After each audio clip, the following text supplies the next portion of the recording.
Hello friends, this is H R Vishwakarma from H R academy Dhanbad. और आप देखोगे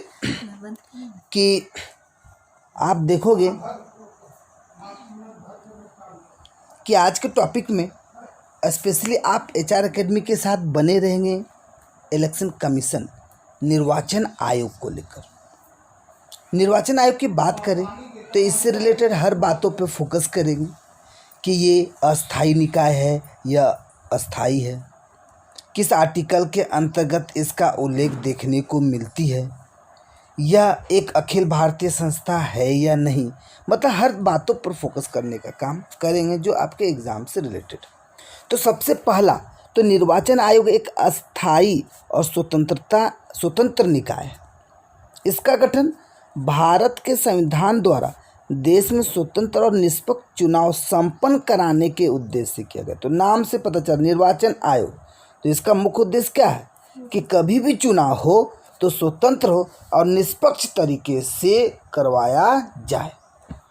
संविधान के अनुच्छेद 324 324 के अनुसार संसद, राज्य विधानमंडल, राष्ट्रपति, उपराष्ट्रपति के पदों के निर्वाचन के लिए संचालन, निर्देश और नियंत्रण की जिम्मेदारी चुनाव आयोग की है। ध्यान दीजिए, जो मैंने बात बताया फिर से सुने। संसद, राज्य विधानमंडल, राष्ट्रपति, उपराष्ट्रपति के पदों के निर्वाचन के लिए संचालन, निर्देशन, नियंत्रण की जिम्मेदारी किसकी? चुनाव आयोग की। अतः चुनाव आयोग एक अखिल भारतीय संस्था है। क्यों? क्योंकि यह केंद्र और राज्य सरकार दोनों के लिए समान है। बात समझे, एक अखिल भारतीय संस्था बोले मतलब वो केंद्र और राज्य सरकार दोनों के लिए वर्क करती है।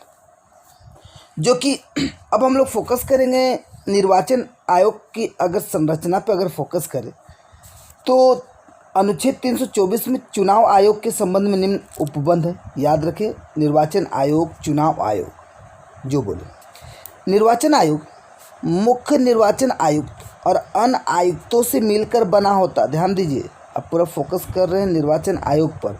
तो इसमें कितने मुख्य निर्वाचन आयुक्त होते हैं? एक, और अन्य होते हैं, से मिलकर बने होते हैं। मुख्य निर्वाचन आयुक्त और अन्य निर्वाचन आयुक्तों की नियुक्ति राष्ट्रपति द्वारा होती है। तो याद रखेंगे कि जो भी निर्वाचन मेन है या अदर है, सबकी नियुक्ति किसके द्वारा होती है? राष्ट्रपति द्वारा। जब कोई अन्य निर्वाचन आयुक्त इस प्रकार नियुक्त किया जाता है तब मुख्य निर्वाचन आयोग के अध्यक्ष के रूप में काम करेगा। किस रूप में काम करेगा? अध्यक्ष के। तो निर्वाचन आयोग के किस रूप में काम करेगा? अध्यक्ष। राष्ट्रपति निर्वाचन आयोग की सलाह पर प्रादेशिक आयुक्तों की नियुक्ति कर सकता है। याद रखें, कभी भी क्वेश्चन है कि प्रादेशिक आयुक्तों की नियुक्ति कौन करे?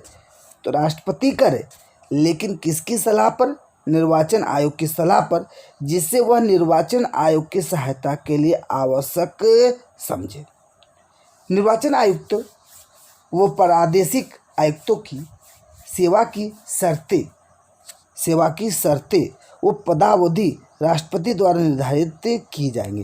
तो इसका मतलब निर्वाचन आयोग से रिलेटेड जो भी है उसकी नियुक्ति किसके द्वारा? राष्ट्रपति के द्वारा की जा रही है। उनका शर्त, सेवा का शर्त, उसका पदावधि सब किसके द्वारा की जाएंगी?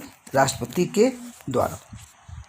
1950 से 15 अक्टूबर 1989 तक निर्वाचन आयोग एक सदस्यीय निकाय के रूप में कार्य करता था। ध्यान दीजिए, अभी आप देखोगे निर्वाचन आयोग क्या है? एक अस्थायी और स्वतंत्र निकाय है। यह एक अखिल भारतीय संस्था है, ठीक है या नहीं? लेकिन 89 से पहले यह कैसी निकाय थी, कैसी संस्था थी? तो एक सदस्यीय निकाय के रूप में कार्य करता था, जिसमें केवल मुख्य निर्वाचन अधिकारी होता था। बात समझिए क्या करना चाह रहे? तो अभी उस समय क्या होता? 89 से पहले एक सदस्य होते थे, सिर्फ मुख्य निर्वाचन आयुक्त होते थे, अधिकारी होते थे। लेकिन 89 के बाद से आप देखोगे एक मुख्य और अन्य निर्वाचन अधिकारी देखने को मिलेंगे। और मत देने की न्यूनतम आयु कितनी? 21 थी, जो कि 21 से घटाकर 18 वर्ष करने के बाद 16 अक्टूबर 1989 को राष्ट्रपति ने आयोग के काम के भार को कम करने के लिए 2 अन्य निर्वाचन आयुक्त को नियुक्त किया। अब फाइनली आप समझ गए होंगे। तो निर्वाचन आयोग में कितने मुख्य अधिकारी होते हैं? तो देखोगे 1। और कितने अन्य होते हैं? तो 2। समझ में आ गया। तो 1 होते हैं मुख्य और अदर होते हैं 2। इसके बाद आयोग बहुसदस्यीय संस्था के रूप में कार्य करने लगा। क्या हो गया? बहुसदस्यीय संस्था के रूप में कार्य करने लगा, जिसमें 3 निर्वाचन आयुक्त हैं। क्या है? 3 निर्वाचन आयुक्त है। 1990 में 2 निर्वाचन आयुक्तों के पद को समाप्त कर दिया गया। बात समझिए, 1990 में क्या किया?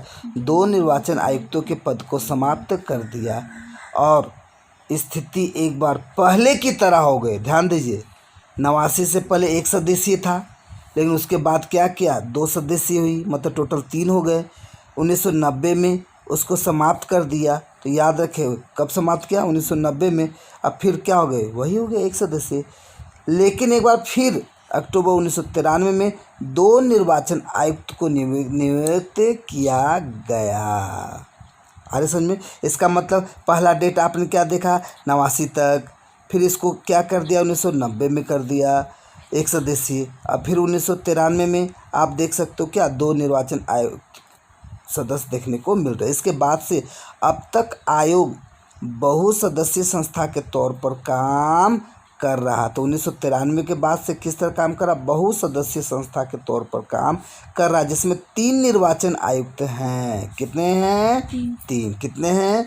तो फाइनली प्रेजेंट में अगर पूछा जाए तो देखिए, क्वेश्चन पे फोकस करना है। मुख्य कितने? 1। अन्य कितने? 2। सिर्फ पूछे कितने मेंबर हैं, सदस्य हैं, तो 3। या कुल कितने हैं? तो इस क्वेश्चन पर फोकस करने का काम करेंगे।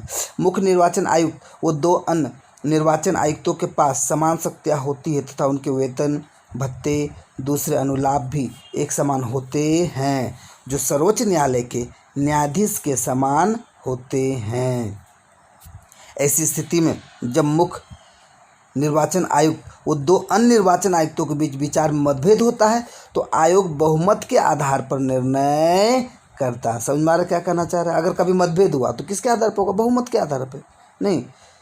उनका कार्यकाल कितने का? 6 वर्ष या 65 वर्ष की आयु जो पहले होगा।